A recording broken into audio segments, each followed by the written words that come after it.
नमस्कार दोस्तों, मैं एडवोकेट अनुज कुमार। दोस्तों, आज मैं शेयर करने वाला हूं एक ऐसे केस के बारे में जो कि सोसाइटी के अंदर और कोर्ट के अंदर सबसे ज़्यादा देखने को मिल रहे हैं। मैं बात कर रहा हूं डोमेस्टिक वायलेंस के केस की। आज मैं इस केस पर चर्चा करूंगा जब एक वाइफ फॉल्स डोमेस्टिक वायलेंस का केस अपने हस्बैंड और हस्बैंड के रिलेटिव्स के खिलाफ में कोर्ट में फाइल करती है, तब उससे कैसे बचा जा सकता है। और साथ ही साथ मैं इसमें डिटेल में प्रोसीजर भी बताऊंगा कि कोर्ट में प्रोसीजर किस तरीके से चलता है। दोस्तों, जब डोमेस्टिक वायलेंस का केस कोर्ट में एक वाइफ फाइल करती है जो कि एक झूठा केस होता है,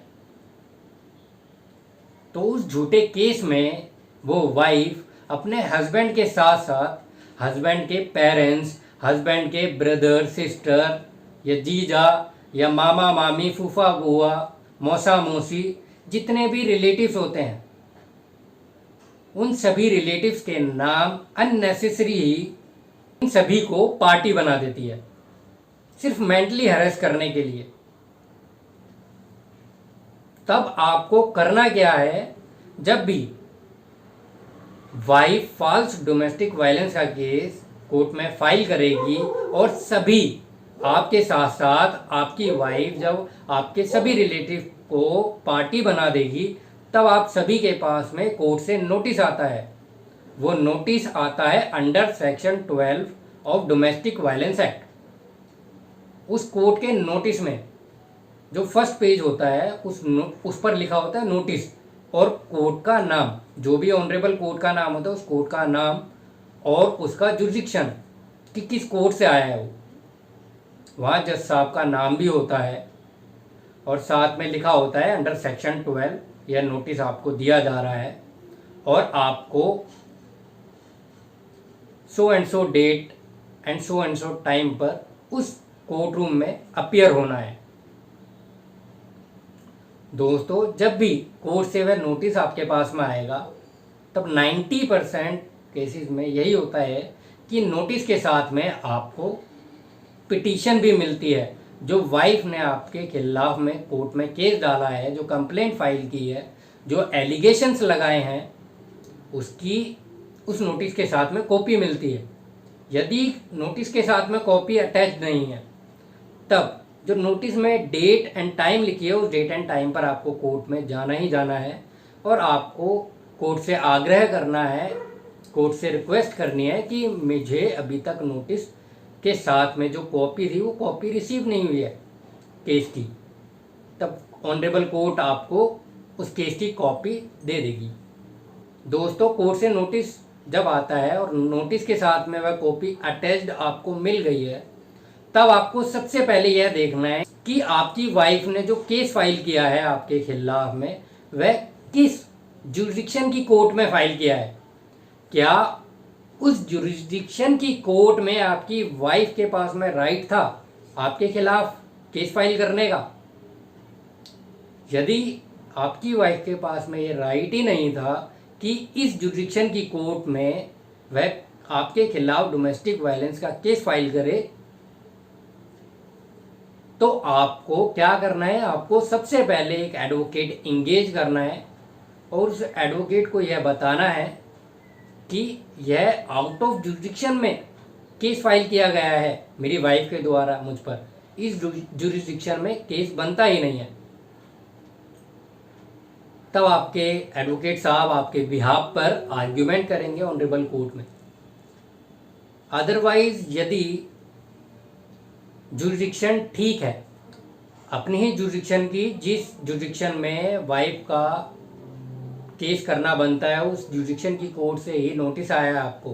तब आपको सेकेंडली यह देखना है कि आपकी वाइफ ने आपके साथ साथ आपके फैमिली रिलेटिव्स में किस किस को क्या क्या एलिगेशंस लगाकर उन्हें पार्टी बनाया है। यह सब आपको उस कॉपी में दिख जाएगा, जो केस की कॉपी आपको मिलेगी पिटीशन। तो आपको वह सब एक बुक में नोट करते रहना है कि क्या क्या एलिगेशंस आपकी वाइफ लगा रही है, किस डेट पर, किस प्लेस पर उसने, किस टाइम पर यह एलिगेशंस लगाया और किसके खिलाफ लगाया है, यह नोट डाउन करने के बाद में आपको यह देखना है कि क्या इस एलिगेशंस को जब लगाया गया है मेरे खिलाफ में कि इस डेट पर या इस टाइम पर मैंने डोमेस्टिक वायलेंस किया है, तो क्या इस डेट पर, इस टाइम पर मैं यहाँ पर था या मैं कहीं और था, या मैं ऑफिस में था, या मैं आउट ऑफ स्टेट था। तो आपको सबूत, आपको एविडेंसेस, आपको डॉक्यूमेंट कलेक्ट करने हैं, इकट्ठा करने हैं। याद रहे दोस्तों, आपको यह जरूर देखना है कि आपकी वाइफ ने आपके जिस रिलेटिव्स के खिलाफ में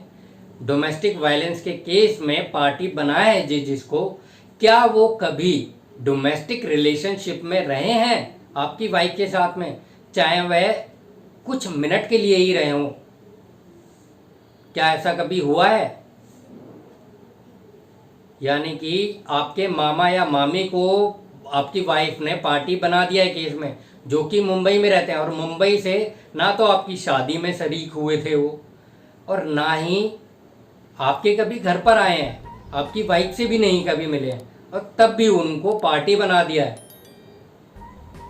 यानी कि किसी भी रिलेटिव को जब पार्टी बनाया गया है, उन पर डेट और टाइम के साथ में जो एलिगेशंस लगाया है, तब उस एलिगेशंस का काउंटर आपको दिखाना पड़ेगा, सबूत ढूंढना पड़ेगा कि इस डेट एंड टाइम पर मैं यहाँ पर था ही नहीं जहाँ पर मेरे खिलाफ ये एलिगेशन लगाया गया है कि मैंने इसके साथ में किसी भी तरह का वायलेंस किया हो। दोस्तों, कोई भी वाइफ डोमेस्टिक वायलेंस का केस में जब आपके आपके रिलेटिव्स को पार्टी बनाती है, तो वह पार्टी सिर्फ तभी बना सकती है जब section 2 clause S of domestic violence act में वह फॉल करता हो। यदि सेक्शन 2 क्लॉज एस के इंग्रेडिएंट फुलफिल ही नहीं होते हैं, कभी आप या आपका वो रिलेटिव जिसके खिलाफ एलिगेशंस लगाए गए हैं, जिसको पार्टी बनाया गया है डोमेस्टिक वायलेंस के केस में, उसने कभी आपकी वाइफ के साथ में हाउस को शेयर ही ना किया हो, आपके घर में कभी आया ही ना हो, तो उसे पार्टी नहीं बनाया जा सकता है। और दोस्तों, यदि ऐसे पर्सन को पार्टी बना दिया जाता है, तब ऐसे पर्सन जो आपके रिलेटिव हैं, उनके पास में ये राइट है कि वो अपना एक अच्छा सा एडवोकेट करें, और अपना एडवोकेट हायर करने के बाद में एडवोकेट के थ्रू एक एप्लीकेशन फॉर डिस्चार्ज लगा सकते हैं कोर्ट में with supporting evidences and documents, कि जो एलिगेशंस लगाए गए हैं, जिन एलिगेशंस के बेस पर मुझे पार्टी बनाया जा रहा है इस केस में, मैं तो इस डेट एंड टाइम पर आउट ऑफ स्टेट था या ऑफिस में था। आपके पास में जो भी एविडेंस हो, सपोर्टिंग एविडेंस, वो डिस्चार्ज की एप्लीकेशन के साथ में आप लगाकर केस से बरी हो सकते हैं। दोस्तों, इसके बाद पहली जो स्टेज आती है वो आती है नोटिस के रिप्लाई की। नोटिस का रिप्लाई आपको देना होता है।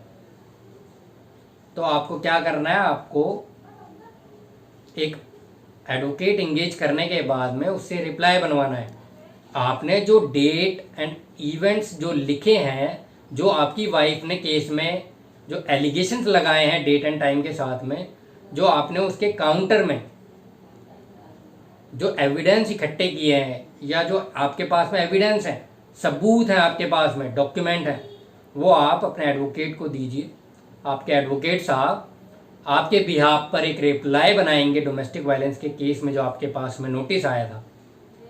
और उस रिप्लाई को कोर्ट में फाइल करेंगे और आपके बिहाफ पर रिप्रेजेंट भी करेंगे। कोर्ट में रिप्लाई फाइल करने के बाद में नेक्स्ट स्टेज आती है इंटरिम मेंटेनेंस की। कोर्ट आपका मैटर इंटरिम मेंटेनेंस के आर्ग्यूमेंट के लिए लगा देती है नेक्स्ट डेट के लिए, और नेक्स्ट डेट पर जब इंटरिम मेंटेनेंस की आर्ग्यूमेंट होनी होती है तो उससे पहले आपको detailed cum income affidavit court में फाइल करना होता है as per Rajneesh versus Neha honourable Supreme Court की जजमेंट के बिहाफ पर। जैसा भी रजनीश वर्सेस नेहा की जजमेंट में बोला गया है उसी प्रोसीजरल वे में वह डिटेल कम इनकम एफिडेविट बनता है। उस इनकम एफिडेविट में आपको आपके जितने भी बैंक अकाउंट्स हैं उनकी 3-3 साल की बैंक स्टेटमेंट देनी होती है। आप यदि कोई लोन भरते हैं तो उस लोन की रिसिप्ट वगैरह आपको दिखानी पड़ती है, आपके खर्चे दिखाने होते हैं आपको। आपके ऊपर यदि कोई डिपेंडेंट है तो उस डिपेंडेंट का नाम, उस डिपेंडेंट के जो खर्चे हैं वह मेंशन करने होते हैं with evidences and supporting documents. दोस्तों याद रहे कि डिटेल कम इनकम एफिडेविट जब कोर्ट में आप फाइल कर रहे हैं, वह इनकम एफिडेविट में जो आपने डिटेल लिखी है वह एकदम सच होनी चाहिए। उसमें कहीं से कहीं तक भी झूठ शामिल नहीं होना चाहिए, क्योंकि कोर्ट आपके इनकम एफिडेविट को बहुत अच्छे से देखती हैं, और अपोजिट काउंसिल जो होते हैं, आपके वाइफ के जो काउंसिल हैं, वो भी आपके उस इनकम एफिडेविट को अच्छे से देखते हैं। और यदि वह इनकम एफिडेविट में जो आपने डिटेल मेंशन की है और जो आपने डॉक्यूमेंट्स लगाए हैं, बैंक स्टेटमेंट या लोन की रिसिप्ट या सैलरी स्लिप मंथली, जो भी आपने सपोर्टिंग डॉक्यूमेंट लगाए हैं, यदि वह मैच नहीं खाएंगे आपस में, वह कॉन्ट्राडिक्ट होंगे आपस में, तब आपके खिलाफ सेक्शन 340 सीआरपीसी का एक अलग से केस चलाया जा सकता है वाइफ के काउंसिल, वाइफ के द्वारा। तो दोस्तों याद रहे, डिटेल कम इनकम एफिडेविट में सिर्फ सच ही लिखना है, सिर्फ सच मेंशन करना है उसमें। दोस्तों जैसे इनकम एफिडेविट आप फाइल करेंगे वैसा ही इनकम एफिडेविट वाइफ के द्वारा भी फाइल किया जाएगा। वाइफ जो इनकम एफिडेविट फाइल करेगी वह एक कॉपी तो कोर्ट में जाती है, एक कॉपी आपको मिलती है। तो उस इनकम एफिडेविट की कॉपी मिलने के बाद में आपको बहुत अच्छे से देखना है कि जो जो डिटेल कम इनकम एफिडेविट आपकी वाइफ ने फाइल किया है उसमें सारी डिटेल सच है। यानी कि यदि वह जॉब करती है तो उसने मेंशन किया है कि वह जॉब करती है, और वह कुछ सैलरी जो कमाती है वह उसने सैलरी मेंशन की है, या उसके जो 1-2 बैंक अकाउंट हैं, क्या उसने बैंक अकाउंट उस इनकम एफिडेविट में मेंशन किए हैं। दोस्तों यदि आपको लगता है कि आपकी वाइफ ने इनकम एफिडेविट में बैंक अकाउंट या किसी अदर डॉक्यूमेंट को जो उसे उसमें मेंशन करना चाहिए था, सपोर्टिंग डॉक्यूमेंट लगाना चाहिए था, वह नहीं लगाया है, जो कि आपकी फेवर में आ सकता है,